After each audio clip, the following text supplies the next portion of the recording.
Hello, I'm Lieutenant Governor Suzanne Crouch, and welcome to our Legislator Fireside Chat. And I have with me today a great friend and a great public servant, Tony Cook. Representative Cook, welcome, and Good morning. It's wonderful to have you.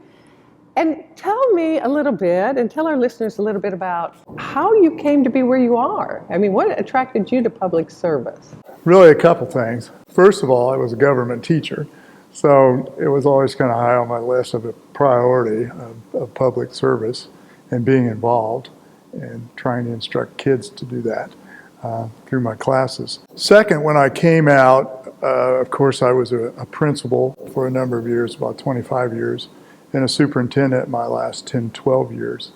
And I was always going out with projects to the community, hosting community input sessions.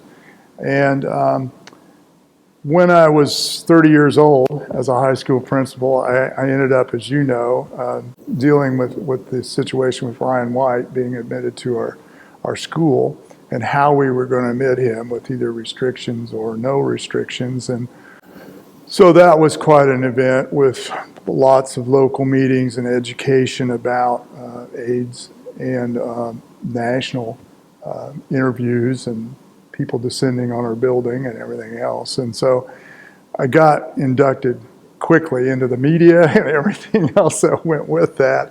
And so all of that, when I finally decided to retire from education, pushed me into wanting to be involved, either countywide, statewide, and look at the situation I'm in now. Well, and you mentioned Ryan White and how you were the principal of the school that, Ryan White was attending.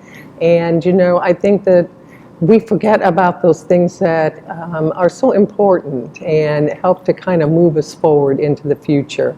And one of those things is, in my opinion, the Civic Education Task Force that we both served on that the Indiana Bar Association sponsored. Can you talk a little bit about that? And you have a bill actually regarding that this session? Yes, and it was so honoring and exciting to be a part of that, and I appreciated your chairmanship of that committee, which you conducted very well.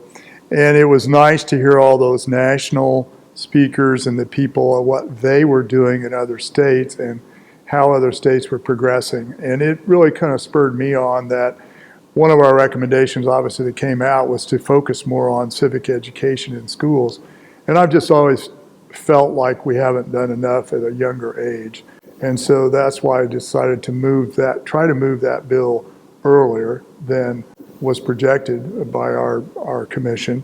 And I thought the time was obviously right with some of the issues we've had around the country at this point. And I was astonished to find out, I'll just flat out say, the ignorance of our own government that we now exhibit in adults and children when we take all of our surveys. So being that it is my subject area as an old teacher, I decided to jump both feet and really push this with passion.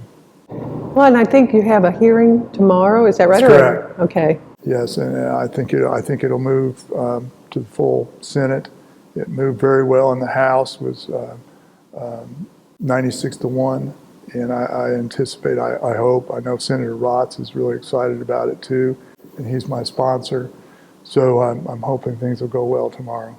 Well, and it's interesting, and the reason I think that's so important is that our foundation of our country is so strong that we will weather all kinds of cycles and storms, but we're only going to weather it if we understand and can instill in our young people why we were founded, what we stand for, and how we work and operate. And, you as a government teacher knew how important that was, and we just need to be sure that everyone is getting exposed and all our young people are being educated. Yeah, I'll put a plug in here that this was a bipartisan effort, with the passing in the House, and it was really nice to have some of my Democratic colleagues recognize the need for this and the importance and get up and share that and say that. So I think we can only improve what I think has been actually watered down and slighted far too long. And I'll add that the education groups have really come on board and supported this too, which I really appreciate. So in closing, Tony, I hope I can call you Tony. I think we're friends enough to do that for sure. Tell the listeners something about Tony Cook that might surprise them or that they didn't know. Well, they might find it interesting. A lot of folks up in my area, they know that I played football and baseball in college. And somewhat they don't know probably is that I was offered to play for the Packers on their taxi squad at one time, which is in Sheboygan, and for between $2,000 and $3,000 for the entire season, and then a chance to try out with the big team each summer. My wife kind of nixed that quickly, didn't think, they tried to find us a job while we were up there, so it was more of an amateur auxiliary team that they kept and tried to then place you in a job while you were there.